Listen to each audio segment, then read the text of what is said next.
بسم اللہ الرحمن الرحیم۔ اللہ تعالیٰ فرما رہے ہیں الذین استجابوا للہ والرسول، اور وہ جنہوں نے حکم مانا اللہ کا اور رسول صلی اللہ علیہ وآلہ وسلم کا، من بعد ما اصابہم القرح، جو پہنچا انہیں زخم، للذین احسنوا منہم، ان کے لیے جنہوں نے احسان کیا ان میں سے، واتقوا اجر عظیم، اور تقوی کیا اجر ہے بہت بڑا۔ تو میں آپ کو ابھی جو آیت کا آپ کو ترجمہ بتایا 172 کا، تو اس میں نے آپ کو اس کے پس منظر میں کیا بتایا تھا کہ جب مشرکین جو تھے وہ جنگ احد سے واپس آئے تو ان کو پھر دوبارہ سے ان کے اوپر حملہ کرنے کا خیال آیا کہ مسلمان تو شکست خوردہ ہیں اور بہت زیادہ جو ہے وہ تھکے ہوئے ہیں اور بہت زیادہ غمگین ہیں، تو اگر ہم ان پہ اس بات کا فائدہ اٹھا کر اگر مدینے پر حملہ کر دیں گے تو کیا ہوگا؟ نعوذ باللہ، وہ ان کا ارادہ کیا تھا کہ اسلام کو جو اسلام وہاں پر جو پھیل گیا تھا اس کو نیست و نابود کر دیں۔ لیکن جیسے ہی آپ صلی اللہ علیہ وسلم کو بھی یہی خیال آیا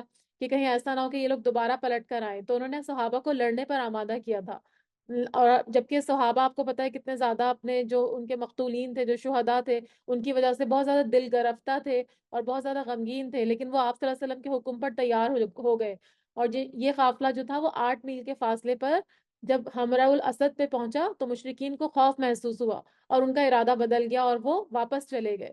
تو اس کے بعد جو آپ کے رفقا تھے اور صحابہ تھے اور آپ صلی اللہ علیہ وسلم تھے وہ بھی واپس آ گئے۔ تو اس آیت میں جو بھی پڑھی گئی اس میں ان کے اسی جذبہ اطاعت اللہ اور رسول صلی اللہ علیہ وسلم کی تعریف کی گئی ہے، ٹھیک ہے؟ تو یہاں پر یہی فرمایا جا رہا ہے کہ تمہیں جو زخم پہنچا ہے، تو مطلب جنہوں نے حکم مانا اللہ کا اور رسول صلی اللہ علیہ وسلم کا بعد اس کے جو پہنچا انہیں زخم، ان کے لیے جنہوں نے احسان کیا ان میں سے تقوی کیا اور اجر ہے بہت بڑا۔ یعنی ان کے لیے پھر اللہ تعالیٰ فرما رہے ہیں کہ وہ بہت بڑا ان کے لیے اجر ہے، یعنی وہ اللہ کی نعمت اور فضل کے ساتھ لوٹے۔ اس کے بعد اگلے اس پہ آئے گا اگلی والی آیت میں۔ تو جن لوگوں نے اللہ اور رسول کے حکم کو قبول کیا اس کے بعد کہ ان کو پورے زخم لگ چکے تھے یعنی جنگ احد میں، اور ان میں سے جنہوں نے نیکی کی اور پرہیزگاری برتی، ان کے لیے بہت زیادہ اجر ہے۔ یعنی جن لوگوں نے آپ صلی اللہ علیہ وسلم کی بات کو تسلیم کیا اور وہ جنگ کے لیے دوبارہ سے تیار ہو گئے تو ان کے لیے بہت بڑا اجر ہے۔ مزید فرمایا جا رہا ہے الذین قال لهم الناس، وہ جنہوں نے کہا انہیں لوگوں نے، ان الناسا، بے شک لوگ، قد جمعوا، تحقیق وہ جمع ہو گئے ہیں، لکم، تمہارے لیے، فخشوہم، پس ڈرو ان سے، فزادہم ایمانا، پس اس نے بڑھا دیا انہیں ایمان میں۔ تو وہ لوگ، جبکہ ان سے لوگوں نے کہا کہ کافر تمہارے مقابلے پر لشکر پر جمع کر لیے گئے ہیں، جیسے میں نے ابھی آپ کو پس منظر بتایا پچھلی آیت کا، تو تم ان سے خوف کھاؤ، یعنی ان سے ڈرو کہ کہیں وہ تم پر حملہ نہ کر دیں۔ تو اس بات سے کیا ہوا کہ جو اہل ایمان تھے، جو سچے آپ صلی اللہ علیہ وسلم کے ماننے والے تھے، جو صحابہ کا گروپ تھا، انہوں نے کیا کیا؟ وہ ان کا بجائے اس کے کہ وہ خوف میں مبتلا ہوتے جیسے کہ منافقین ہو رہے تھے، اس بات نے ان کو ایمان میں اور بڑھا دیا، اور وہ کیا کہنے لگے؟ ان کا ایمان مزید بڑھ گیا اور انہوں نے آپ صلی اللہ علیہ وسلم کی بات پر لبیک کہا اور کہنے لگے وقالوا حسبنا اللہ ونعم الوکیل، اور انہوں نے کہا کافی ہے ہمیں اللہ اور کتنا اچھا ہے وہ کارساز۔ یعنی انہوں نے فوراً اللہ تعالیٰ کو اپنا وکیل مانا اور انہوں نے کہا کہ ہم تو اللہ پر توکل کرتے ہیں۔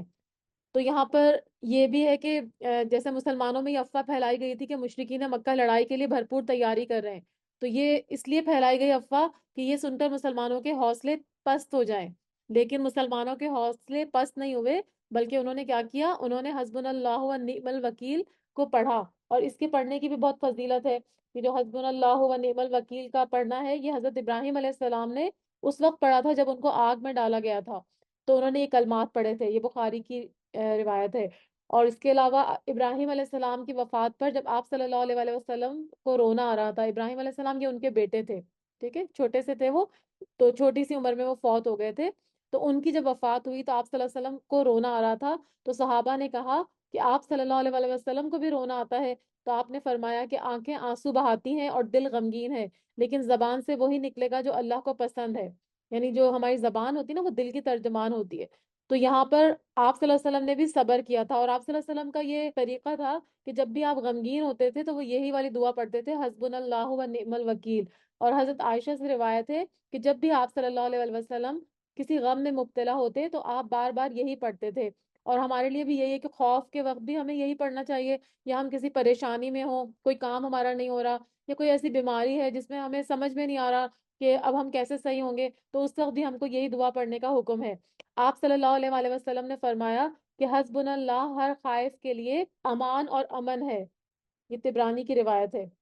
اور ایک اور روایت ہے کہ جب کسی چیز سے خوف کر کے یہ کلمہ ہو تو اللہ تعالیٰ اس کو اس خوف سے نجات دے دیتا ہے.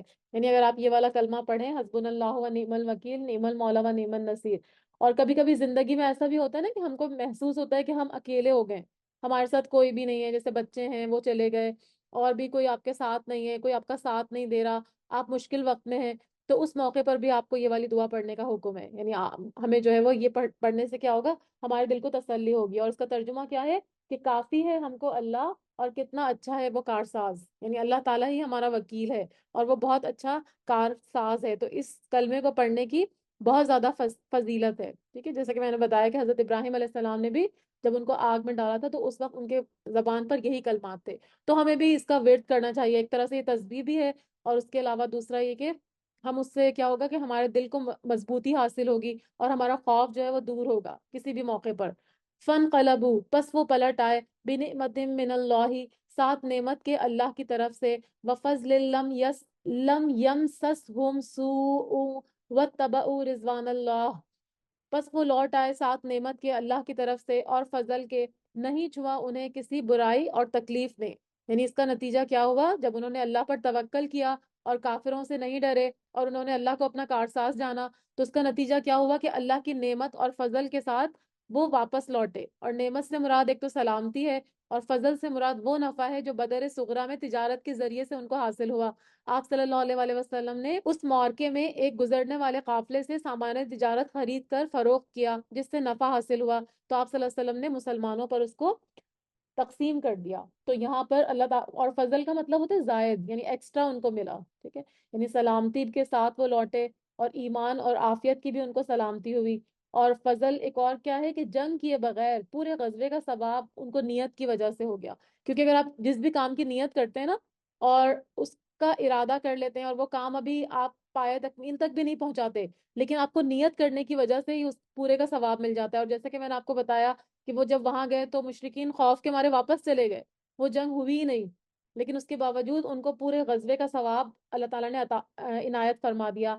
اور اس کے بارے میں ایک حدیث بھی آتی ہے، آپ صلی اللہ علیہ وآلہ وسلم نے فرمایا کہ جب بندہ کوئی نیک کام کرنے کی نیت کرتا ہے اور اس کی نیت سچی ہوتی ہے، اور پھر اسے کسی وجہ سے کام کا موقع نہیں ملتا، تو اس کے لیے پورا پورا ثواب لکھ لیا جاتا ہے. اور ایک قرآن میں بھی آتا ہے کہ جو اپنے گھر سے اللہ اور رسول صلی اللہ علیہ وسلم کی طرف ہجرت کے ارادے سے نکلے گا اور راستے میں اس کو موت آ جاتی ہے، تو اس کا اجر اللہ پر واقع، یعنی اللہ پر لازم ہو جاتا ہے. بخاری کی ایک اور حدیث میں آتا ہے، اس کا مفہوم ہے کہ جب بندہ بیمار ہوتا ہے یا مسافر ہوتا ہے تو لکھ دیا جاتا ہے اس کے لیے مانند جو وہ کیا کرتا تھا قیام کی حالت میں اپنے گھر میں صحت کی حالت میں. یعنی فرض کریں اگر آپ جیسے تہجد کی بہت پابندی سے نماز پڑھتی ہیں، اور فار ایگزامپل کسی دن آپ کی تہجد میں آنکھ نہیں کھلتی، کیونکہ تہجد فرض تو نہیں ہے نا، لیکن ایک اللہ تعالیٰ کو نفل نمازوں میں سب سے زیادہ پسندیدہ نماز ہے. تو اگر آپ تہجد نہیں پڑھتی، کسی وقت آپ کی آنکھ نہیں کھلتی، تو آپ فجر کے ٹائم پہ اٹھتی ہیں تو فجر پڑھتی ہیں، لیکن اللہ تعالیٰ آپ کے لیے تہجد کا اجر بھی لکھ دیتے ہیں. اسی طرح آپ کو کوئی نیکی کرنے کی عادت تھی اور کسی خاص بیماری یا کسی اور سفر میں ہونے کی وجہ سے آپ اس کام کو نہیں کر پاتی، تو اللہ تعالیٰ اس کا اجر آپ کے لیے لکھ لیتا ہے. تو یہ اللہ کا بڑا فضل ہے، اسی لیے فرمایا کہ وہ اللہ کی نعمت اور فضل کے ساتھ لوٹے. اور پھر آگے فرمایا لم یمسسہم سوء، اور نہیں چھوا ان کو کسی بھی برائی یا تکلیف نے. یعنی ان کو کوئی لڑائی بھی نہیں کرنی پڑی اور نہ ہی دشمن کی طرف سے کوئی ان کے اوپر وار ہوا، وہ ویسے ہی واپس آ گئے. واتبعوا رضوان اللہ، اور انہوں نے پیروی کی اللہ کی رضا کی. یعنی اللہ نے حکم دیا تھا کہ تم لوگ نکلو، اور آپ صلی اللہ علیہ وسلم کے حکم پر انہوں نے لبیک کہا اور فوراً ہی نکل گئے. حالانکہ وہ اتنے تھکے ہوئے تھے، دل گرفتہ تھے، بہت غمگین تھے، اور اس کے باوجود وہ آپ صلی اللہ علیہ وسلم کی کہنے پر لبیک کہہ کر نکل گئے، کیونکہ اللہ تعالیٰ کی یہی مرضی تھی کہ وہاں پر جا کر ان کا مقابلہ کیا جائے، کہیں ایسا نہ ہو کہ وہ دوبارہ سے پلٹ کر حملہ کریں. تو انہوں نے جب اللہ کی رضا کی پیروی کی تو اللہ تعالیٰ نے بھی پھر ان کو اپنے فضل کے ساتھ، اپنی نعمت کے ساتھ نواز دیا. واللہ ذو فضل عظیم، اور اللہ تعالیٰ فضل والا ہے بہت بڑا. یعنی اللہ تعالیٰ کا فضل جو ہے وہ بہت ہی بڑا ہے، بہت ہی عظیم ہے. انما ذالکم الشیطان، بے شک یہ شیطان ہے، یخوف اولیاءہ، جو ڈراتا ہے اپنے دوستوں کو. یعنی یہ خبر دینے والا جو تھا، یعنی یہ جو وسوسہ ان کے دل میں ڈالا اور کہا کہ جی وہ بڑے لشکر کے ساتھ حملہ آور ہونے لگے اب مسلمانوں کے اوپر کا کفار، تو یہ اصل میں شیطان تھا جو ڈراتا. کس چیز سے ڈراتا ہے؟ جو ڈراتا ہے اپنے دوستوں کو.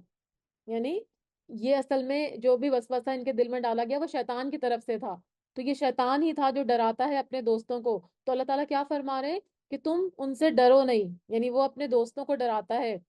کیا مطلب اس کا؟ یعنی تمہیں وسوسے اور وہم میں ڈالتا ہے کہ کفار جو ہیں وہ بہت ہی مضبوط اور طاقتور ہیں، جبکہ مسلمانوں کو تو صرف اللہ پر بھروسہ کرنا چاہیے، ان سے ڈرنے کی ضرورت نہیں ہے. تو اللہ تعالیٰ فرما رہے ہیں فلا تخافوہم، تو نہ تم ڈرو ان سے، وخافونی، اور ڈرو مجھ سے، ان کن تم مؤمنین، اگر ہو تم ایمان لانے والے. یعنی اگر تم مجھ پر ایمان لانے والے ہو اور تم مومن ہو تو تم کافروں سے نہ ڈرو، بلکہ میرا خوف رکھو، یعنی اللہ سے ڈرو. تو جو لوگ اللہ سے ڈرتے ہیں وہ پھر کیا ہوتا ہے، وہ ہمیشہ کامیاب ہوتے ہیں، وہ کسی اور سے نہیں ڈرتے. تو جب بھی تمہیں یہ اس وہم میں مبتلا کرے تو پھر کیا اللہ تعالیٰ فرما رہے ہیں کہ تم صرف مجھ پر بھروسہ رکھو اور میری ہی طرف رجوع کرو، اور میں تم کو کافی ہو جاؤں گا اور تمہارا حامی اور مددگار ہوں گا. ایک اور جگہ سورہ زمر میں بھی آتا ہے الیس اللہ بکافن عبدہ، کیا اللہ تعالیٰ اپنے بندے کو کافی نہیں ہے؟ ٹھیک ہے. اور اس طرح کی بہت سی آیتیں اور بھی قرآن میں موجود ہیں جس میں اللہ تعالیٰ کے اوپر توکل کرنے کو مسلمانوں کو کہا گیا. اور خوف جو اللہ کا ڈر ہوتا ہے نا وہ ایمان کا حصہ ہوتا ہے. ٹھیک ہے. تو اگر ہم چاہتے ہیں کہ ہم بندوں سے نہ ڈریں تو پھر ہم کو کیا کرنا پڑے گا، اللہ کا ڈر اپنے اندر زیادہ سے زیادہ لے کر آنا پڑے گا. ہم جتنا زیادہ اللہ سے ڈرنے والے ہوں گے تو اتنا ہی زیادہ کیا ہوگا کہ بندوں کا خوف ہمارے دل سے جاتا رہے گا. تو پھر مومن کو کیا کرنا ہے، صرف اور صرف اللہ ہی سے ڈرنا چاہیے. ولا یحزن کا، اور نہ غمگین کریں آپ صلی اللہ علیہ وسلم کو، الذین، وہ جو، یسارعون فی الکفری، جو جلدی کرتے ہیں کفر میں، یعنی کفر میں جو آگے بڑھنے والے لوگ ہیں وہ آپ صلی اللہ علیہ وآلہ وسلم کو غمگین نہ کریں، یعنی آپ ان کی وجہ سے غم میں مبتلا نہ ہو. انہم لن یضروا اللہ شیئا، بے شک وہ ہرگز نہیں نقصان دے سکتے اللہ کو کچھ بھی، یعنی اللہ تعالیٰ کا وہ کچھ بھی نہیں بگاڑ سکتے. یرید اللہ، چاہتا ہے اللہ، اللہ یجعل لہم، کہ وہ نہ وہ رکھے ان کے لیے، حظًا فی الآخرہ، کوئی حصہ آخرت میں. اب یہاں پر کیا بات ہو رہی ہے، آپ صلی اللہ علیہ وسلم کو، آپ کو پتا ہے اس بات کی شدید خواہش تھی کہ جتنے بھی لوگ ہیں وہ سارے مسلمان ہو جائیں، کیونکہ آپ صلی اللہ علیہ وسلم نے وہ سب چیزیں دیکھی ہوئی تھی، جنت اور دوزخ کا مشاہدہ کیا ہوا تھا، ان کو اللہ پہ کامل یقین تھا، اللہ تعالیٰ کے فرشتے حضرت جبرائیل علیہ السلام کے ذریعے سے آپ کے اوپر وحی نازل ہوتی تھی. تو آپ چاہتے تھے کہ سارے لوگ مسلمان ہو جائیں، کوئی بھی کافر نہ رہے. اسی لیے جب وہ انکار کرتے تھے، جو کافر تھے وہ انکار کرتے تھے آپ کی بات کا، آپ کی رسالت کا، تو ان کی تکذیب سے آپ کو سخت تکلیف پہنچتی تھی. تو اللہ تعالیٰ اس آیت میں آپ صلی اللہ علیہ وسلم کو تسلی دے رہے ہیں کہ آپ صلی اللہ علیہ وسلم غمگین نہ ہو ان کی باتوں سے، ان کی تکلیفوں سے، یا ان کے ایمان نہ لانے سے، کیونکہ یہ اللہ کا یا اسلام کا کچھ نہیں بگاڑ سکتے. اصل میں یہ کیا کر رہے ہیں، اپنی آخرت کو برباد کر رہے ہیں، یعنی آخرت میں ان کے لیے کوئی حصہ نہیں ہے. اس کا کیا مطلب ہے کہ ان کے لیے آخرت میں کوئی بھی ان کا اجر نہیں ہے. ٹھیک ہے. ان کا سارا اجر اللہ تعالیٰ ان کو دنیا میں ہی دے دیں گے، اور جو بھی ان کو ڈھیل ملی ہوئی ہے وہی ان کے لیے کافی ہے. لیکن اللہ تعالیٰ ان کو جب پکڑیں گے، ان کی رسی دراز کریں گے، کھینچیں گے رسی، ابھی تو دراز ہے نا، جب کھینچیں گے تو پھر ان کے لیے کچھ بھی نہیں ہوگا. تو یہ کبھی بھی آپ کو نقصان نہیں دے سکتے، یعنی آپ کو ان سے ڈرنے کی بالکل بھی ضرورت نہیں ہے. وَلَهُمْ عَذَابٌ عَظِيمٌ، اور ان کے لیے عذاب ہے بہت بڑا، یعنی جب وہ اللہ کے پاس حاضر ہوں گے تو پھر اللہ تعالیٰ ان کے لیے اللہ تعالیٰ نے بہت بڑا عذاب تیار کر رکھا ہے. ان الذین اشتروا الکفر بالایمانی، بے شک وہ جنہوں نے خرید لیا ہے کفر کو ایمان کے بدلے. اب یہاں پر بات تو خریدنے کی ہو رہی ہے نا، کہ کفر کو ایمان کے بدلے میں خرید لیا ہے، لیکن اصل میں اس کا کیا مطلب ہے کہ ترجیح دینا یا ایکسچینج کرنا یا اختیار کرنا. ٹھیک ہے. یعنی انہوں نے کیا کیا، بجائے اس کے کہ ایمان لے کر آتے، انہوں نے کس کو ترجیح دی، کفر کو ترجیح دی، اور انہوں نے ایمان لانے کی بجائے کفر کو اپنا لیا. ٹھیک ہے. تو ایسے لوگ کون ہیں، اللہ تعالیٰ فرما رہے ہیں لن یضر اللہ شیئا، ہرگز نہیں وہ نقصان دے سکتے اللہ کو کچھ بھی. پیچھے بھی بتایا تھا نا، پیچھے جو آیت ابھی ہم نے پڑھی کہ ولا يحزنك الذين يسارعون في الكفر انهم لن يضروا الله شيئا، یعنی آپ کا یہ کچھ بھی نہیں بگاڑ سکتے. اور یہاں بھی یہی فرمایا جا رہا ہے کہ جو کافر ہیں، جنہوں نے ایمان کے اوپر کفر کو ترجیح دی، اس کو اختیار کیا، ہرگز نہیں وہ نقصان دے سکتے اللہ کو کچھ بھی. وَلَهُمْ عَذَابٌ علیم، اور ان کے لیے عذاب ہے دردناک. یعنی ایسے لوگ کبھی بھی اللہ تعالیٰ کو کوئی نقصان نہیں دے سکتے، کیونکہ جیسے دنیا کے بادشاہ جو ہوتے ہیں نا، اللہ تعالیٰ اس کی طرح تو نہیں ہے.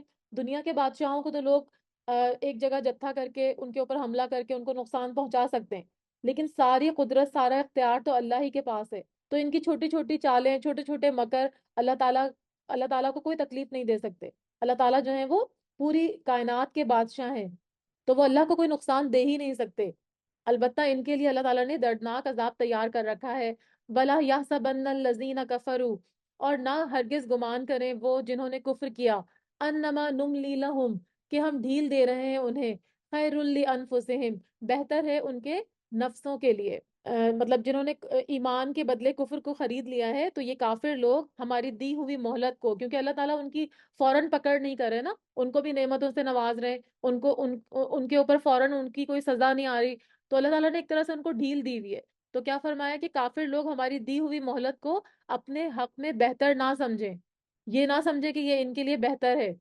انما نملی، بے شک ہم ڈھیل دے رہے ہیں، لہم ان کو، لیزدادو اثما، تاکہ وہ بڑھ جائیں گناہ میں، یعنی ان کو یہ مہلت اس لیے دی جا رہی ہے کہ وہ گناہوں میں اور زیادہ آگے چلے جائیں۔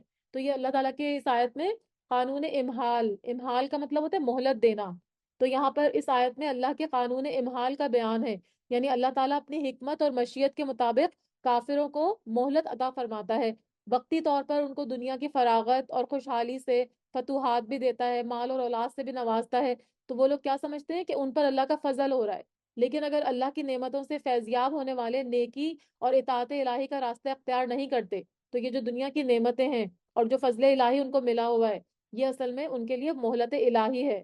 تو اس سے کیا ہوتا ہے کہ وہ کیا بجائے اس کے کہ وہ ان نعمتوں کو اپنی آزمائش سمجھیں، وہ سمجھتے ہیں کہ ہم اس کے مستحق ہیں اور ہم ایسے کام کر رہے ہیں جس کی وجہ سے ہم کو یہ نعمتیں مل رہی ہیں، تو پھر کیا ہوتا ہے ان کے کفر اور فسوق یعنی ان کی نافرمانی میں اضافہ ہوتا چلا جاتا ہے، اور پھر آخر میں کیا ہوتا ہے کہ وہ جہنم کے دائمی عذاب کے مستحق قرار پاتے ہیں۔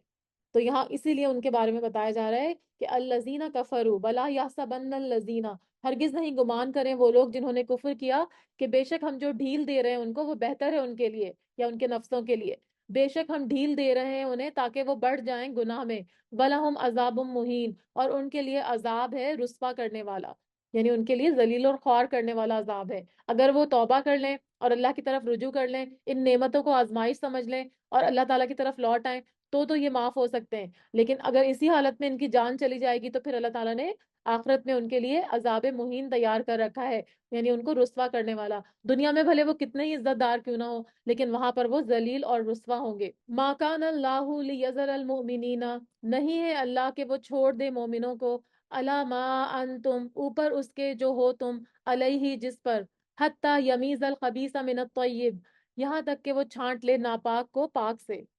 اب یہاں پر دوبارہ سے بتایا جا رہا ہے کہ جس حال پر تم ہو، اللہ تعالیٰ ایمان والوں کو اس پر نہیں چھوڑ دے گا، یعنی ایسا نہیں ہوگا کہ ایمان لانا کوئی آسان کام نہیں ہے، اللہ تعالیٰ کو تو معلوم ہے کہ کون ایمان والے ہیں اور کون منافقین ہیں اور کون کون کفار ہیں، لیکن جب منافقین مسلمانوں کے اندر ملے ہوتے ہیں نا، تو مسلمانوں کو وہ سمجھ میں نہیں آتا کہ کون منافق ہے اور کون مومن ہے، تو یہ جتنے بھی آزمائشیں آتی ہیں نا، تو وہ اسی لیے آتی ہیں کہ اللہ تعالیٰ مومن اور کافر کو یا پھر مومن اور منافق کو الگ الگ کر دے۔ تو اللہ تعالیٰ یہی فرما رہے ہیں اس آیت میں، آیت نمبر 179 میں، کہ جس حال پر تم ہو اس پر اللہ تعالیٰ ایمان والوں کو نہ چھوڑے گا جب تک کہ وہ پاک اور ناپاک کو الگ الگ نہ کر لے، ٹھیک ہے؟ یہاں پر لکھا ہے نا، الا ما انتم علیہ حتی یمیز الخبیث من الطیب، یہاں تک کہ وہ چھانٹ لے ناپاک کو پاک سے، یعنی جب تک وہ پاک اور ناپاک کو الگ الگ نہ کر لے، اللہ تعالیٰ کی آزمائشیں آتی رہیں گی۔ تو یہی وجہ ہے کہ اللہ تعالیٰ مومنین کو اور سارے لوگوں کو آزمائش کی بھٹی سے ضرور گزارتا ہے، تاکہ اس کے دوست واضح ہو جائیں اور دشمن جو ہیں وہ ذلیل ہو جائیں۔ تو مومن جو ہوتے ہیں وہ کیا ہوتے ہیں، منافق سے الگ ہو جائیں، جس طرح احد میں ہوا، احد میں بھی یہی ہوا نا کہ اللہ تعالیٰ نے اہل ایمان کو آزمایا، تو ان سے کیا ہوا، ان کے ایمان، صبر اور ثبات اور جذبہ اطاعت کا اظہار ہوا، اور منافقین جو تھے جنہوں نے اپنے اوپر نفاق کا پردہ ڈالا ہوا تھا، وہ سارے کے سارے بے نقاب ہو گئے، وہ سارے کے سارے سامنے آ گئے، جیسے ہم نے شروع میں ہی دیکھا کہ عبداللہ بن ابی نے 300 لوگوں کو لے کر وہ الگ ہو گیا، تو وہ سارے کمزور دل ایمان والے تھے نا جو الگ ہو گئے، جنہوں نے ان کی بات مانی، تو وہیں پر وہ چھٹ گئے، یعنی 1000 میں سے 700 لوگ رہ گئے اور باقی 300 الگ ہو گئے، اور باقی 700 میں سے بھی لوگوں کی آزمائش ہوئی، اس میں سے بھی پتہ چلا کہ کون منافقین ہیں، کون اللہ تعالیٰ کی بات ماننے والے ہیں اور کون اللہ کی بات ماننے والے نہیں ہیں۔ تو آزمائشیں جب بھی آتی ہیں نا، جب بھی ہم آزمائشوں سے گزرتے ہیں، تو وہ کیا ہوتا ہے، اس سے ہم پتہ چلتا ہے کہ کون جو ہے وہ صحیح ہے اور کون صحیح راستے پہ، کون اللہ کا اطاعت گزار بندہ ہے اور کون اللہ کا نافرمان ہے۔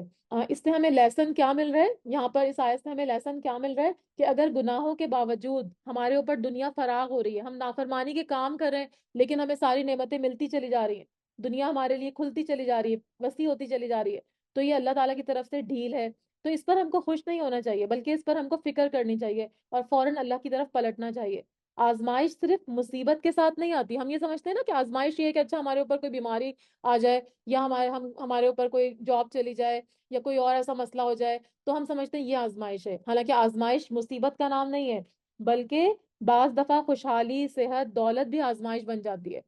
اللہ تعالیٰ آزماتے ہیں اپنے بندے کو نعمتیں دے کر بھی اور نعمتیں چھین کر بھی، لیکن ہم سمجھتے ہیں جب نعمتیں چھنتی ہیں شاید وہی آزمائش ہے، مگر یہ ہماری سوچ غلط ہے۔ بیماری ہو یا صحت ہو، بڑھاپا ہو یا جوانی ہو، غربت ہو یا دولت ہو، یہ سارے کے سارے آزمائش ہیں۔ تو اگر آج ہمیں نعمتیں ملی ہوئی ہیں تو ہمیں یہ دیکھنا چاہیے کہ کیا ہم نعمتیں پا کے اللہ کے شکر گزار ہیں، اپنی نعمتوں میں لوگوں کو شریک کرنے والے ہیں۔ اگر ایسا ہے تو پھر ہم، اس کا مطلب ہے انشاءاللہ آزمائش میں پورے اترنے والے ہیں۔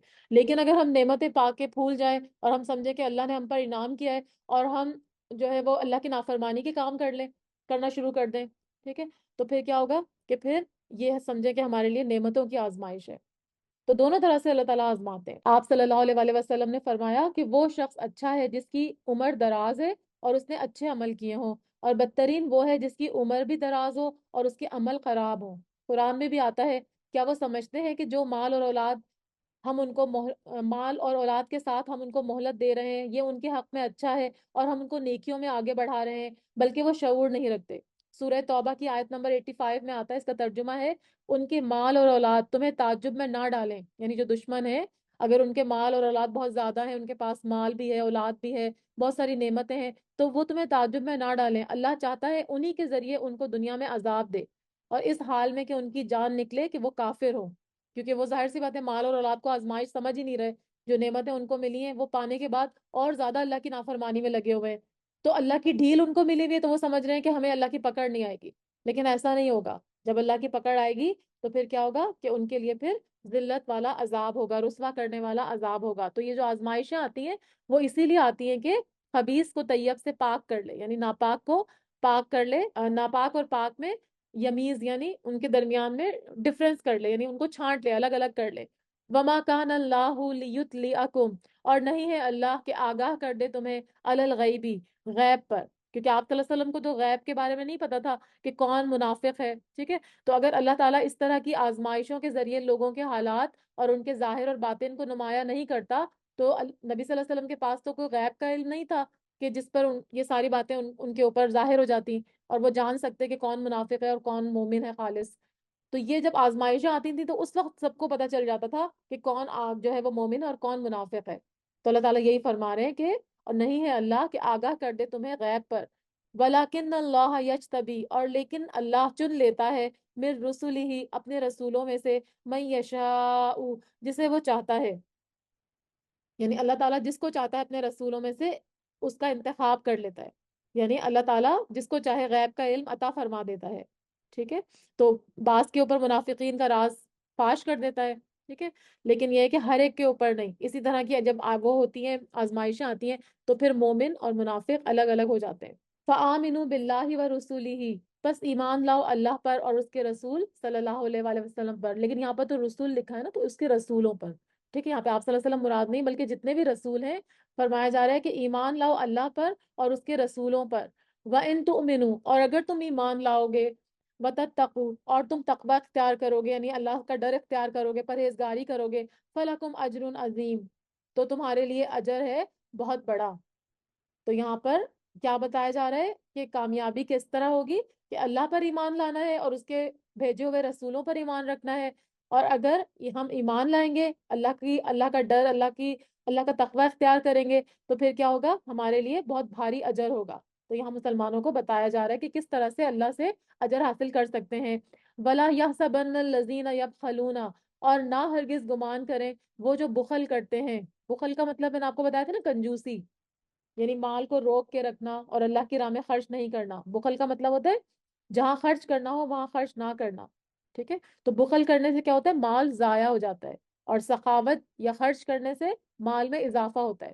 تو یہ ہمیشہ فارمولہ یاد رکھیں کہ اگر ہم کنجوسی کرتے ہیں، بخل کرتے ہیں، تو اللہ تعالیٰ کہیں نہ کہیں سے ہمارا مال ضائع کر دیتا ہے، وہ مال ہمارے پاس رہتا نہیں ہے۔ اس کے برعکس اگر آپ لوگوں کو دینے والے ہوتے ہیں، اللہ کی راہ میں خرچ کرنے والے ہوتے ہیں، تو وہ مال آٹومیٹیکلی آپ کا بڑھتا رہتا ہے۔ تو یہاں پہ انہی لوگوں کے بارے میں بتایا جا رہا ہے جو بخل کرتے ہیں، کنجوسی کرتے ہیں، کہ نہ ہرگز نہیں گمان کریں وہ جو بخل کرتے ہیں، بما آتاہم اللہ، ساتھ اس کے جو عطا کیا انہیں اللہ نے، من فضلی ہی، اپنے فضل سے، ہوا خیر لہم، وہ بہتر ہے ان کے لیے. یعنی وہ یہ نہ سمجھے کہ وہ جو چیزیں جو بخل کریں گے، وہ مال ان کے پاس جمع ہوگا تو وہ ان کے لیے بہتر ہوگا. اللہ تعالیٰ فرما رہے ہیں بل ہوا شر لہم، بلکہ وہ بہت برا ہے ان کے لیے، شر ہے ان کے لیے.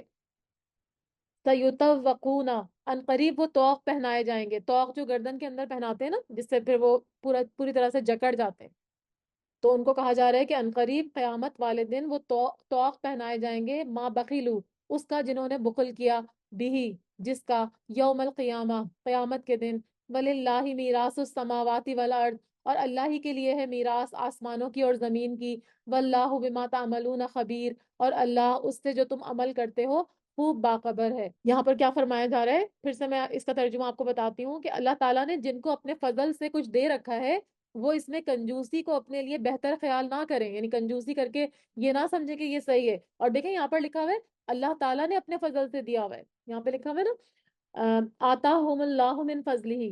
تو ان کا خود تو اس میں کوئی کریڈٹ نہیں ہے وہ مال حاصل کرنے میں. وہ مال ان کو کس طرح ملا ہے؟ اللہ کے فضل سے ملا ہے، اللہ تعالیٰ نے ان کو عطا کیا ہے. تو کوئی اگر کسی کو کوئی چیز دیتا ہے تو وہ اس کو دینے میں بخل کرے گا، تو کتنی عجیب سی بات ہے نا، کہ جب وہ چیز اس کی اپنی بھی نہیں ہے تب بھی وہ بخل کر رہا ہے. تو جو کچھ اللہ نے اپنے فضل سے دے رکھا ہے، اس میں اگر وہ کنجوسی کو اپنے لیے بہتر خیال نہ کریں، ان کو وارننگ دی جا رہی ہے، بلکہ وہ ان کے لیے بہت ہی بدتر ہے. ان قریب قیامت والے دن یہ اپنی کنجوسی کی چیز کے طوق ڈالے جائیں گے. اب اس کے بارے میں کیا ہے، یہاں پر بخیل کا بیان ہے، جو اللہ کے دیے ہوئے مال کو اللہ کی راہ میں خرچ نہیں کرتا، یہاں تک کہ فرض زکوٰۃ بھی نہیں نکالتا. اور آپ کو پتا ہے زکوٰۃ نکالنا تو فرض کے درجے پر ہے، یعنی وہ تو لازمی آپ نے نکالنی ہے، اس کو تو آپ چھوڑ ہی نہیں سکتے. اسی طرح سے اگر فرض کریں بیوی بچوں کے اوپر خرچ کرنا ہے، تو وہ بھی آپ کے اوپر فرض ہے، یعنی شوہر کے اوپر فرض ہے کہ وہ بیوی بچوں پر خرچ کرے. ہاں باہر اگر وہ خرچ کر رہا ہے اور زکوٰۃ نہیں نکال رہا اور بیوی بچوں پہ خرچ نہیں کر رہا، تو پھر وہ چیز صحیح نہیں ہے. یعنی پہلے فرائض کو ادا کرنا ہے. فرض کریں ہم فرض نمازیں چھوڑ کے نوافل پڑھنا شروع کر دیں، تو کیا فرض چھوڑنے کا ہمیں گناہ نہیں ہوگا؟ تو اسی طرح سے اگر مال میں سے فرائض ادا نہیں کر رہا، بخیلی کر رہا ہے، تو پھر اس کو کوئی فائدہ نہیں ہوگا. صحیح بخاری کی حدیث میں آتا ہے کہ قیامت والے دن اس کے مال کو ایک زہریلا اور نہایت خوفناک سانپ بنا کر توق کی طرح اس کی گردن میں ڈال دیا جائے گا، اور وہ سانپ اس کی بانچھیں پکڑے گا. بانچھیں یہ منہ کے آگے جو ہوتے ہیں نا، منہ کا حصہ جو ہوتا ہے اس کو کہتے ہیں. تو وہ اس کی بانچھیں پکڑے گا اور کہے گا میں تیرا مال ہوں، میں تیرا خزانہ ہوں. اور ایک اور حدیث میں آتا ہے کہ اس کو وہ ڈسے گا. یہ صحیح بخاری کی حدیث ہے. تو وہ جو مطلب جو فرض ادا نہیں کرتے، یعنی زکوٰۃ کو ادا نہیں کرتے، ان کے ساتھ اتنا برا معاملہ ہوگا. تو زکوٰۃ کا ادا کرنا جو ہے نا وہ بہت زیادہ ضروری ہے. تو یہاں پہ یہی فرمایا جا رہا ہے. اور اس کے علاوہ پھر جتنا بھی آپ صدقہ خیرات کریں گے تو اس سے آپ کے مال میں کوئی کمی نہیں آئے گی، بلکہ ہمیشہ اللہ تعالیٰ کا یہی فرمان ہے کہ خرچ کرنے سے مال اور بڑھتا ہے، اور بخیلی سے مال آپ کا ضائع ہوتا ہے. تو پھر فرمایا کہ اللہ کے لیے ہے آسمان اور زمین کی میراث. میراث کیا ہوتی ہے؟ میراث جو مرنے والے کا پیچھے چھوڑا ہوا مال ہوتا ہے. تو فرض کریں آج کوئی فوت ہوتا ہے، اس کا مال اس کے بچوں کے کام آئے گا، پھر اس کے بچے فوت ہوتے ہیں، ان کے بچوں کے کام آئے گا. اسی طرح نسل در نسل وہ مال ٹرانسفر ہوتا رہے گا. لیکن دنیا میں بقا تو کسی کو نہیں ہے نا، سب نے اس دنیا سے جانا ہے. تو پھر کیا ہوگا؟ اینڈ پہ وہ مال کس کے پاس جائے گا؟ اللہ تعالیٰ کے پاس جائے گا. تو آسمان اور زمین کی جتنی بھی میراث ہے، جو بھی وراثت ہے، وہ ساری کی ساری کس کے پاس جائے گی؟ اللہ تعالیٰ ہی کے پاس جائے گی. تو پھر کیوں ہم اس کا لالچ کریں؟ کیوں ہم اس پیسے کو بچا بچا کے رکھیں؟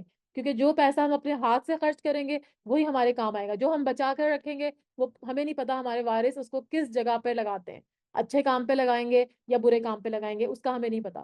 تو بہتر ہے اپنی زندگی میں ہی اپنے ہاتھ سے صدقہ اور خیرات کر کے جائیں. آپ کے اوپر کسی کا قرض ہے وہ ادا کر کے جائیں، یا اگر آپ کے پاس زکوٰۃ فرض تھی اور آپ نے بہت سالوں سے نہیں دی تو اس کو اپنے مال میں سے نکالیں. حتیٰ کہ اگر جو عورتیں زکوٰۃ نہیں دیتی ان کے لیے یہ بھی ہے کہ اگر ان کے شوہر زکوٰۃ ادا نہیں کر سکتے تو پھر ان کو کیا کرنا ہے؟ اپنے مال کو بیچ کر، یعنی سونے کو بیچ کر پھر ان کو زکوٰۃ دینی ہے.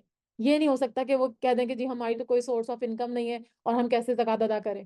زکوٰۃ تو اپنے ادا کرنی ہی کرنی ہے، اپنے چاہے اپنے سونے کو بیچ کر کریں. ٹھیک ہے. تو یہاں پہ یہی فرمایا جا رہا ہے نا، کیونکہ اس کی بہت سخت آیتیں ہیں نا کہ سیطوقون، کہ ان کے توق پہنایا جائے گا، اس مال کا گلے میں توق بنا کے ڈالا جائے گا. اور وہ سانپ جیسا میں نے آپ کو حدیث بتائی، وہ کتنی حدیث پڑھ کے خوف محسوس ہوتا ہے نا.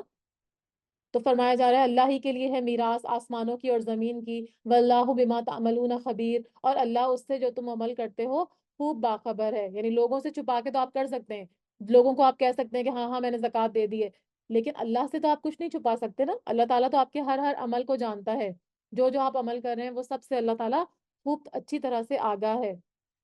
لقد سمع اللہ, البتہ تحقیق سن لی اللہ نے, قول الذین, بات ان کی جنہوں نے, قولوا ان اللہ فقیر ونحن اغنیاء, کہ بے شک انہوں نے کہا کہ بے شک اللہ فقیر ہے اور ہم غنی ہیں. یعنی اب یہاں پر اللہ تعالیٰ ان لوگوں کی بات کر رہے ہیں جنہوں نے یہ اتنی بری بات کہی. یعنی اللہ تعالیٰ فرما رہے ہیں کہ اللہ تعالیٰ نے ان لوگوں کا قول سن لیا جنہوں نے کہا کہ اللہ تعالیٰ نعوذ باللہ فقیر ہے اور ہم تو غنی ہیں. یہ کون لوگ تھے؟ کیونکہ جب اللہ تعالیٰ نے اہل ایمان کو اللہ کی راہ میں خرچ کرنے کی ترغیب دی, اور پھر یہ آیت آئی تھی نا سورہ بقرہ میں, آیت نمبر 245, کہ من ذا الذی یقرض اللہ قرضا حسنا, کون ہے جو اللہ کو قرض دے گا قرض حسنا. اور قرض حسنا کیا تھا؟ اللہ کی راہ میں مال کو خرچ کرنا. تو اللہ تعالیٰ کو تو مال کی ضرورت نہیں تھی, اس مال کو خرچ کرنے میں سراسر ہمارا فائدہ تھا, کیونکہ اللہ تعالیٰ اس کو کئی گنا بڑھا کے اس کا اجر دیں گے. تو یہاں پر جب اللہ تعالیٰ نے یہ آیت نازل کی کہ کون ہے جو اللہ کو قرض حسن دے گا, تو یہود نے کیا کہا تھا کہ اے محمد صلی اللہ علیہ وسلم, تمہارا رب تو فقیر ہو گیا ہے نعوذ باللہ, اور اپنے بندوں سے قرض مانگ رہا ہے. تو اس پر اللہ تعالیٰ نے یہ آیت نازل فرمائی جو ابھی میں نے آپ کے سامنے پڑھی 181, کہ تحقیق سن لی اللہ نے بات ان کی جنہوں نے کہا کہ بے شک اللہ فقیر ہے اور ہم غنی ہیں. سنکتبو, ہم عنقریب ہم ضرور لکھ لیں گے, ما قولو, جو کچھ انہوں نے کہا, یعنی جو انہوں نے اس طرح کی بات کی بری بات, اس کو اللہ تعالیٰ فرما رہے ہیں کہ ہم لکھ لیں گے.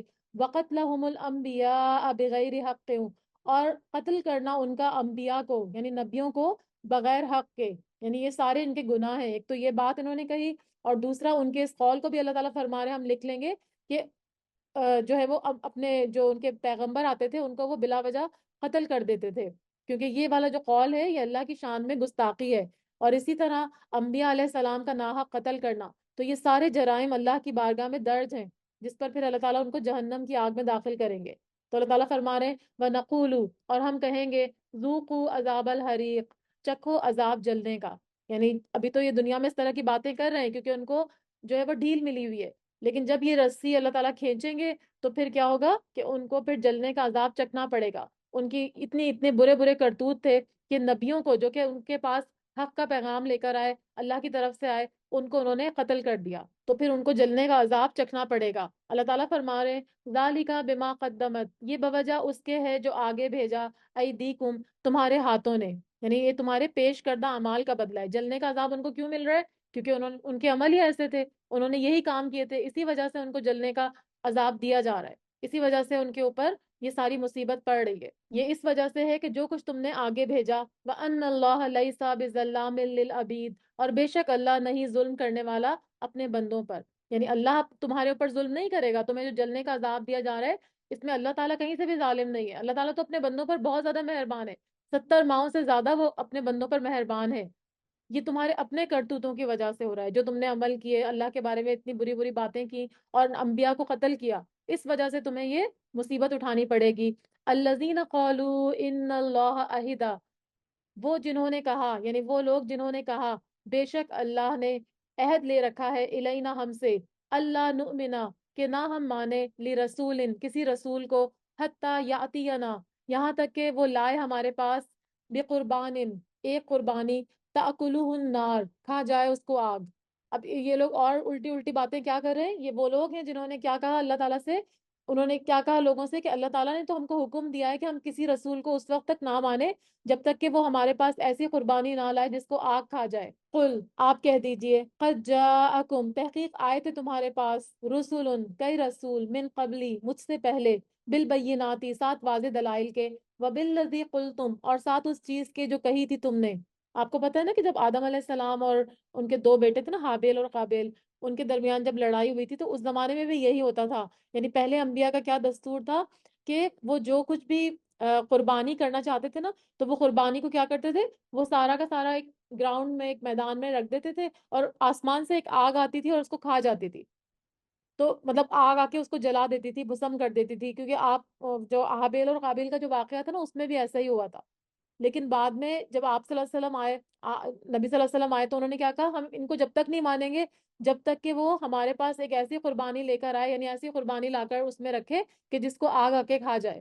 تو اللہ تعالیٰ فرما رہے ہیں، اس کا جواب کیا دے رہے ہیں کہ آپ ان کو کہہ دیجئے اگر تم سچے ہو تو مجھ سے پہلے جو رسول تمہارے پاس آئے تھے سات واضح دلائل کے، یعنی جتنے پیغمبر جو پیچھے گزرے ہیں، اور ساتھ اس چیز کے قل تم جو تم نے کہی تھی، یعنی یہی بات کہ قربانی ان کی آگ کھا جاتی تھی، فلیما تو کیوں، قتل تم نے ان کو قتل کر دیا. یعنی ابھی تو تم کہہ رہے ہو کہ ہم رسول صلی اللہ علیہ وسلم کو جب مانیں گے جبکہ وہ ایسی کوئی قربانی لائیں جس کو آسمان سے آگ آ کر کھا لے، لیکن جب پہلے کے رسول یہ کام کرتے تھے تو پھر تم نے کیوں ان کو جھٹلایا؟ فلیما قتل نہ صرف جھٹلایا بلکہ ان کو تم نے قتل کر دیا. ان کن تم صادقین، اگر ہو تم سچے. یعنی جو معجزے لے کر آئے اور پھر یہ قربانی والا معجزہ بھی لے کر آئے تو تم کیا کر رہے تھے؟ تم نے ان کو مار ڈالا. تو یہاں پر یہود جو بات کر رہے تھے ان کی تکذیب کی جا رہی ہے. ٹھیک ہے، تو جیسے میں نے آپ کو بتایا انہوں نے کیا کہا تھا کہ اللہ نے تو ہم سے یہ عہد لیا ہے کہ تم صرف اس رسول کو ماننا جس کی دعا پر آسمان سے آگ آئے اور قربانی اور صدقات کو جلا ڈالے.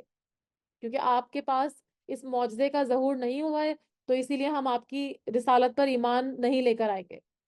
تو اللہ تعالیٰ نے کیا فرمایا کہ پہلے نبی جو یہ سارے معجزات لے کر آئے تھے تو تم نے کیوں ان کو قتل کر ڈالا؟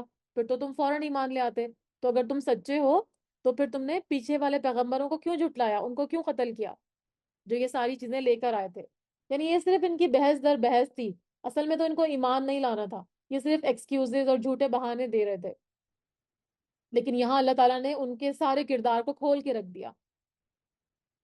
فَإِن كَذَّبُوكَ، پھر اگر وہ جھٹلائیں آپ صلی اللہ علیہ وسلم کو، یعنی اس کے بعد بھی یہ ساری بات سننے کے بعد بھی اگر وہ آپ صلی اللہ علیہ وسلم کو جھٹلاتے ہیں، آپ کی رسالت کو جھٹلاتے ہیں، تو اللہ تعالیٰ فرما رہے ہیں فقط تو تحقیق کذبا جھٹلائے گئے رسول من قبل کا، کئی رسول آپ صلی اللہ علیہ وسلم سے پہلے بھی. یعنی یہ کوئی نئی بات نہیں ہے، اگر آپ صلی اللہ علیہ وسلم کو جھٹلا رہے ہیں تو اس سے پہلے بھی کئی رسولوں کو یہ لوگ جھٹلا چکے ہیں. ان کا کام ہی یہی ہے کہ جو اللہ کے سچے رسول ہوتے ہیں ان کو یہ جھٹلا دیتے ہیں، ان کی بات ماننے سے انکار کر دیتے ہیں. تو فرمایا جاءوا بالبینات والزبری، وہ لائے تھے واضح دلائل اور صحیفے، والکتاب المنیر اور کتاب روشن. یعنی جتنے بھی پیچھے رسول آئے آپ سے پہلے یہ ان کو بھی انہوں نے جھٹلایا جیسے آپ کو جھٹلایا، حالانکہ وہ رسول تو روشن دلیلیں، صحیفے اور منور کتابیں بھی لے کر آئے تھے. تو آپ صلی اللہ علیہ وسلم کو اس آیت میں تسلی دی جا رہی ہے کہ آپ ان کی جو باتیں ہیں ان سے بددل نہ ہو جائیں. یہ جو معاملہ آپ کے ساتھ کر رہے ہیں یہ آپ سے پہلے بھی پیغمبروں کے ساتھ یہ کرتے رہے تھے. وہ بھی بہت اللہ تعالیٰ کی طرف سے کتابیں اور صحیفے وغیرہ لے کر آئے تھے، روشن دلائل لے کر آئے تھے. آگے فرمایا جا رہا ہے اب پھر وہی اسی کانٹیکس میں بات ہو رہی جنگ احد کے، کیونکہ جنگ احد میں جو جتنے سارے مسلمانوں کے جو مسلمان شہید ہوئے تھے، ان کے عزیز و اقارب شہید ہوئے تھے، تو ان کو کیا تھا؟ بہت زیادہ غم تھا. تو یہاں پر ان کو فرمایا جا رہا ہے کل نفس ذائقۃ الموت، یعنی ان کو تسلی دی جا رہی ہے کہ ہر نفس چکھنے والا ہے موت کو.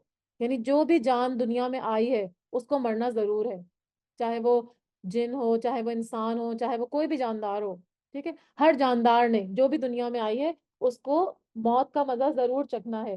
اور عربی زبان میں جو نفس ہوتا ہے نا، یہاں پر لکھا ہے نا کلو نفسن، تو نفس کا اطلاق جو ہے وہ روح پر بھی ہوتا ہے یا پھر روح اور بدن دونوں پر ہوتا ہے عربی زبان میں. تو اس سے دونوں ہی مراد ہیں. ٹھیک ہے، تو ہر جو ہے وہ ہر ذی روح کو موت کا مزہ ضرور چکھنا ہے. آگے پیچھے ہمیں نہیں پتا کب ہماری موت آئے گی، لیکن جو بھی اس دنیا میں آیا ہے اس کو دنیا سے جانا ضرور ہے. اس پر ہمارا کامل ایمان ہونا چاہیے. وَإِنَّمَا اور بے شک توفونا تم پورے پورے دیے جاؤ گے اجورکم اجر اپنے، یوم القیامتی قیامت کے دن. یعنی جو بھی تم دنیا میں عمل کرو گے نیک یا بد ان کا پورا پورا اجر تم کو قیامت کے دن جو ہے وہ دیا جائے گا، وہ تم سے کم نہیں کیا جائے گا. اور یہاں پر جو لکھا ہے نا ذائقۃ الموت، تو اس میں بھی یقین کی بات میں آپ کو تھوڑی سی بتا دوں کہ یقین کے 3 درجے ہوتے ہیں. ٹھیک ہے، یقین کے 3 درجے ہوتے ہیں. ایک ہوتا ہے علم الیقین، ایک ہوتا ہے عین الیقین، عین یعنی آنکھ. ٹھیک ہے، علم الیقین ہوتا ہے، عین الیقین ہوتا ہے، اور تیسرا حق الیقین ہوتا ہے. ٹھیک ہے، پہلا جو علم الیقین ہے وہ آپ کو کوئی بھی نیوز آپ کو پتہ چلتی ہے، ٹھیک ہے، تو آپ کو علم اس کے بارے میں ہوا، خبر سنی آپ نے کوئی تو اس سے آپ کو ہو گیا. اور عین الیقین جب تک کہ آپ کسی چیز کا مشاہدہ نہیں کرتے، اس کو دیکھتے نہیں ہیں. اور تیسرا کیا ہوتا ہے؟ حق الیقین، یعنی وہ صرف آپ کو چکھنے سے ہوتا ہے. فار ایگزامپل اگر کوئی فروٹ ہے، جیسے آپ آم آ رہے ہیں، تو آم آپ دیکھیں گے، میں آپ کو کہوں گی آم آ گئے تو وہ کیا ہے؟ خبر ہے. تو وہ کیا ہے؟ علم الیقین ہے کہ آپ کو علم ہو گیا کہ اچھا آم آنے والے ہیں. پھر اس کے بعد جب آم آ جائیں گے آپ اس کو اپنے آنکھوں سے دیکھ لیں گے تو وہ کیا ہوگا؟ عین الیقین، یعنی آپ نے اس کا مشاہدہ کر لیا. اور تیسری چیز کیا ہوگی کہ آپ اس کو کھا لیں گے، وہ کیا ہوگا؟ حق الیقین، کہ آپ نے اس آم کو کھا کے اس کو ٹیسٹ بھی کر لیا. اسی طرح سے جب ہم سنتے ہیں نا کہ فلاں جگہ پہ فوتگی ہو گئی ہے، کوئی آپ کے پاس انفارمیشن آتی ہے کسی کی فلانے کی فوتگی ہو گئی ہے لیکن آپ وہاں جاتے نہیں ہیں، تو وہ کیا ہوتا ہے، وہ آپ کا وہ آپ کو خبر ملتی ہے، یعنی آپ کو علم آ گیا، علم الیقین ہے۔ پھر وہ کوئی آپ کے سامنے بھی فوت ہو جاتا ہے، آپ اس کو بھی دیکھ لیتے ہیں، وہ آپ کا عین الیقین ہوتا ہے۔ اور جب ہمارے اوپر موت آئے گی نا تو وہ حق الیقین ہوگا، یعنی اس وقت ہم کو یقین آئے گا کہ واقعی موت برحق ہے، ٹھیک ہے؟ تو وہ کب ہوگا؟ جب ہماری اپنی موت آئے گی۔ تو یہ آخری درجہ ہے یقین کا۔ تو یہاں پر یہی فرمایا جا رہا ہے کہ ہر نفس چکھنے والا ہے موت کو، تو ہمیں بھی وہ یقین دو طرح سے تو ہمیں ہو گیا نا، علم الیقین بھی ہم نے جو ہے وہ آبزرو کر لیا، عین الیقین بھی کر لیا، لیکن حق الیقین جب تک ہماری اپنی موت نہیں آئے گی تب تک ہم اس کو آبزرو نہیں کر سکتے۔ جب وہ ہماری موت آ جائے گی پھر ہم کو یقین ہو جائے گا کہ ہاں اللہ تعالیٰ صحیح فرماتے تھے کہ ہر جان موت کا مزہ چکھنے والی ہے، اور پھر سب کو پورا پورا اجر دیا جائے گا قیامت کے دن، جنہوں نے جیسا کام کیا ہوگا ان پر کوئی ظلم نہیں کیا جائے گا۔ فمن زحزحا، تو جو کوئی دور کر دیا گیا، زحزحا کا مطلب ہوتا ہے بچا لیا گیا، جس کو دور کر دیا، ہٹا لیا، ان الناری، آگ سے، وَأُدْخِلَ الْجَنَّةَ، اور وہ داخل کر دیا گیا جنت میں، فقط فاز، تو تحقیق وہ کامیاب ہو گیا۔ یعنی اصل کامیابی کیا ہے؟ جس کو آگ سے ہٹا دیا جائے اور اس کو جنت میں داخل کر دیا جائے، تو یہ حقیقی کامیابی ہے۔ ومل حیات الدنیا، اور نہیں دنیا کی زندگی، الا متاع الغرور، مگر سامان دھوکے کا، یعنی دنیا کی زندگی تو صرف دھوکے کی جنس ہے، یہ تو صرف دھوکے کا سامان ہے۔ آپ کو اس کی دنیا کی رنگینیاں نظر آ رہی ہوتی ہیں اور ہم اس میں گم ہو کے اللہ کی نافرمانی کے کام کرتے ہیں، اور ہم سمجھتے ہیں کہ شاید ہم کو ہمیشہ یہاں رہنا ہے، اور ہم یہاں پر بڑے بڑے عہدوں پہ ہوتے ہیں، بڑی بڑی کامیابیاں حاصل کرتے ہیں، بڑے بڑے گھر بنا لیتے ہیں، ہمارے پاس مال اور دولت ہوتا ہے، ہر چیز ہوتی ہے، ہم سمجھتے ہیں بس ہم نے اب یہیں رہنا ہے ہمیشہ کے لیے، اور ہم یہاں پر کامیاب ہو گئے، ہم بڑی سکسیسفل لائف گزار رہے ہیں۔ لیکن اصل کامیابی کیا ہے؟ جس کو کہ آگ سے ہٹایا گیا اور جس کو کہ جنت میں داخل کیا گیا، تو وہ شخص اصل میں کامیاب ہے، اور دنیا کی زندگی تو صرف عارضی ہے، ٹھیک ہے؟ تو یہاں پر اس آیت میں دوبارہ سے میں بتا دیتی ہوں کہ اس آیت میں اس اٹل حقیقت کا بیان ہے کہ موت سے کسی کو فرار نہیں ہے، اور دوسرا یہ کہ دنیا میں جس نے اچھا کیا ہو یا جو کچھ کیا ہوگا اس کو پورا پورا بدلہ دیا جائے گا، اور تیسرا کامیابی کا معیار بتایا گیا کہ کامیاب اصل میں کون ہے؟ جس نے دنیا میں رہ کر اپنے رب کو راضی کر لیا، اور جس کے نتیجے میں وہ جہنم سے دور اور جنت میں داخل کر دیا گیا۔ اور چوتھا کیا بتایا؟ کہ دنیا کی زندگی ایک سامان فریب ہے، جو اس سے دامن بچا کر نکل گیا وہ خوش نصیب ہے، اور جو اس دنیا کے فریب میں پھنس گیا وہ ناکام اور نامراد ہے، ٹھیک ہے؟ تو اللہ سے دعا کرتے ہیں کہ اللہ تعالیٰ ہمیں کامیاب کرے، اور ہمارا فوکس جو ہے وہ آخرت ہو، ہمارا گول جو ہے وہ جنت ہو، یہ نہ ہو کہ ہم صرف دنیا دنیا کرتے کرتے اور یہاں سے خالی ہاتھ چلے جائیں۔ تو اللہ سے دعا کرے کہ اللہ تعالیٰ شعور دے، ہمیں اس بات کی توفیق دے کہ ہم دنیا کو دھوکے کا سامان سمجھیں، لیکن ایسا بہت مشکل ہوتا ہے، دنیا کے اتنی زیادہ فریبیاں ہیں، دل فریبیاں ہیں، اتنی رونقیں ہیں، وہ ساری کی ساری ہمیں کیا کرتی ہیں؟ اپنے اندر کھینچ لیتی ہیں، اور ہم اللہ کو بھول جاتے ہیں۔ ہاں دنیا کے ساتھ ساتھ آپ چلیں، دنیا کو چھوڑ نہیں سکتے آپ، بیابان یا جنگل میں نہیں نکل کے عبادت کر سکتے، آپ نے دنیا میں رہتے ہوئے اللہ تک پہنچنا ہے، جنت تک پہنچنا ہے، دنیا سے گزر کر ہمیں جنت میں جانا ہے، ٹھیک ہے؟ تو کیسے ہوگا؟ کہ ہم جب دنیا سے اتنی رغبت نہیں کریں گے بلکہ ہم آخرت کو اپنا گول بنائیں گے اور وہ کام کریں گے جو کہ ہمیں آخرت میں فائدہ دینے والے ہیں، تو وہی اصل کامیابی ہے۔ لَتُبْلَوُنَّ، البتہ تم ضرور آزمائے جاؤ گے، فی اموالکم و انفسکم، اپنے مالوں میں اور اپنے نفسوں میں، یعنی تمہارے مالوں سے اور تمہاری جانوں سے تمہاری آزمائش ضرور کی جائے گی۔ تو اہل ایمان کو ایمان کے مطابق آزمانے کا بیان ہے، اور سورہ بقرہ کی آیت نمبر 155 میں بھی آپ نے پڑھا تھا نا کہ وہ جو مصائب خمسہ تھے، کہ 5 مصائب تھے جن سے ہر شخص کو گزرنا ہوگا، وہ اس کے بارے میں آپ کو ڈیٹیل سے بتا چکی ہوں۔ تو ہر کو اللہ تعالیٰ کیا کریں گے؟ آزمائیں گے، مال کے ساتھ بھی، مال دے کر بھی آزمائیں گے اور مال لے کر بھی آزمائیں گے، اسی طرح جان دے کر بھی آزمائیں گے، اور جان کے اوپر کوئی بھی نقصان ہوگا اس کے ساتھ بھی ہم کو آزمایا جائے گا۔ تو اللہ تعالیٰ ہر شخص کو آزمائیں گے۔ تو فرمایا وَلَتَسْمَعُنَّ، اور البتہ تم ضرور سنو گے، مِنَ الَّذِينَ أُوتُوا الْكِتَابَ، ان سے جو دیے گئے کتاب کو، من قبلکم، تم سے پہلے، وَمِنَ الَّذِينَ أَشْرَكُوا، اور ان سے جنہوں نے شرک کیا، اذًا کثیرا، تکلیفیں یا اذیت بہت ساری، یعنی جانوں اور مالوں کے ساتھ بھی تمہاری آزمائش کی جائے گی، اور یہ بھی یقین ہے کہ تمہیں ان لوگوں کی جو تم سے پہلے کتاب دیے گئے تھے، یعنی یہود اور نصارہ اور مشرکوں کی بہت سی دکھ دینے والی باتیں بھی سننی پڑیں گی، لیکن یہ باتیں سن کے تم نے کیا کرنا ہے؟ وَإِن تَصْبِرُوا، اگر تم صبر کرو گے، یعنی ان کی تکلیف دہ باتوں کو باتوں کے اوپر تم صبر کرو گے، ٹھیک ہے، اللہ صبر کا دامن ہاتھ سے نہیں چھوڑو گے. اور صبر جو ہوتا ہے نا وہ صدمے کی پہلی چوٹ پر ہوتا ہے. یہ نہیں کہ پہلے تو آپ خوب شور مچا لیں اور رونا دھونا کر لیں اور بعد میں کہیں کہ میں صبر کر رہی ہوں. صبر جب پہلی آپ کو کوئی غمزدہ خبر ملتی ہے یا کوئی تکلیف دہ بات ملتی ہے تو اس کے اوپر جب آپ رک جاتے ہیں، صبر کا مطلب ہوتا ہے رک جانا، تو وہ اصل میں صبر ہوتا ہے جو صدمے کی پہلی چوٹ پر ہوتا ہے. تو اس کا مطلب ہے دل، زبان اور جوارح. جوارح کا مطلب ہوتا ہے آپ کے جو باڈی پارٹس ہیں. تو دل، زبان اور آپ کے جو باڈی پارٹس ہیں ان کو ایسی باتوں سے روکنا جو اللہ کی ناراضگی کا سبب بنے، یہ صبر کہلاتا ہے. ٹھیک ہے. تو اللہ تعالیٰ کیا فرما رہے ہیں کہ تم ان لوگوں سے جو کتاب دیے گئے اور مشرک جو ہیں ان سے تکلیف دہ باتیں ضرور سنو گے، لیکن تمہارا امتحان ہے یہ ایک طرح سے.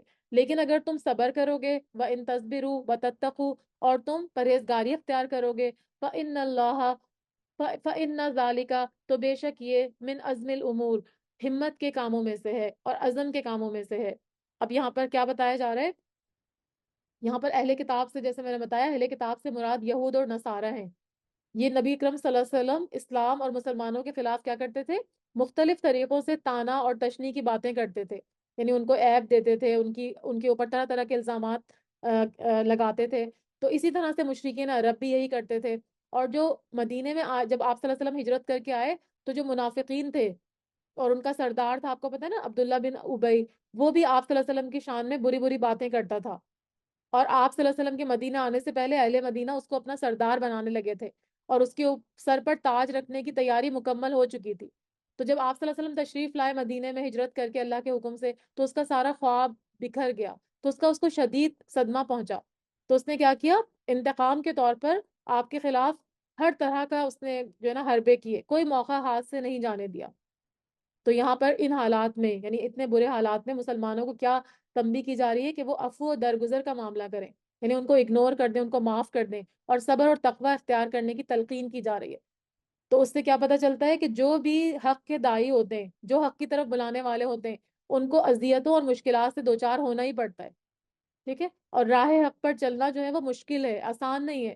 تو اس کا علاج کیا ہے؟ اس کا علاج اللہ نے بتا دیا کہ صبر فی اللہ اور استعانت باللہ. استعانت کا مطلب ہے اللہ کی مدد، اور رجوع اللہ، اللہ کی طرف رجوع کرنا، اور اس کے سوا کچھ نہیں. اور پیچھے جو ہم نے پڑھا تھا حسبنا اللہ و نعم الوکیل، نعم المولا و نعم النصیر، تو وہ بھی دعا پڑھنے کو کہ اللہ تعالیٰ ہی کو اپنا وکیل جانے.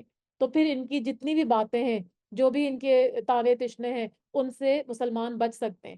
تو اگر وہ، یہ تو اس زمانے کی بات ہو رہی تھی، لیکن آج بھی اگر ہم ان کی باتوں سے، یا جو بھی داعیان حق ہیں، جو بھی دین کی بات پھیلانے والے ہیں، ان کو مختلف لوگ مختلف طرح سے تنگ کرتے ہیں، تو ان کو کیا کرنا ہے؟ صبر کرنا ہے اور تقویٰ کرنا ہے. تو یہ کرنا جو ہے نا وہ بہت مشکل کام ہے، آسان نہیں ہے. یعنی عزم الامور کہا گیا کہ بہت ہی ہمت اور عزم کے کاموں میں سے ہے. اتنا زیادہ آسان نہیں ہے ایسا کرنا.